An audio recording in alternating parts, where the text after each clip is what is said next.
अमरावती शहरात गेल्या 1.5 वर्षापूर्वी अनेक ठिकाणी हुक्का पार्लरला उधाण आले होते. अशातच नामांकित हुक्का पार्लरमध्ये महाविद्यालयीन युवक युवती सुद्धा पार्टीत जाऊन हुक्काचा जोश मारून मदहोश होत होत्या.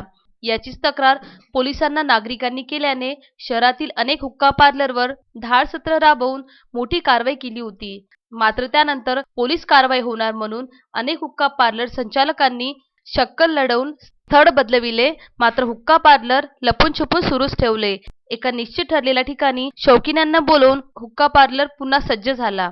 याचीच माहिती पुन्हा अमरावती पोलीस आयुक्त आरती सिंह यांच्या विशेष टीमला झाल्याने त्यांनी सोमवारी सापळा रचून हुक्का पार्लरवर धाड टाकली. अमरावती शहरातील शिक्षणाचे मुख्य केंद्रबिंदू असलेल्या संत गाडगेबाबा अमरावती विद्यापीठ चौकातच असलेल्या तपोवन हुक्का पार्लरवर शहर पोलिसांच्या विशेष पथकाने रविवारी 14 फेब्रुवारी रोजी रात्री 8 वाजताच्या सुमारास धाड टाकली. या कारवाईत दोघांना ताब्यात घेण्यात आले असून त्यांच्याकडून 18,730 रुपयांचा मुद्देमाल जप्त करण्यात आला आहे. 31 वर्षीय गौरव खंडेलवाल, 30 वर्षीय कमलेश तायडे अशी ताब्यात घेण्यात आलेल्या आरोपींची नावे आहेत.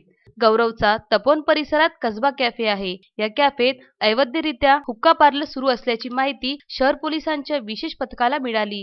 या माहितीच्या आधारावर सहाय्यक पोलीस निरीक्षक पंकज चक्रे व सतीश इंगळे यांच्या नेतृत्वातील पथकाने या पार्लरवर धाड टाकली.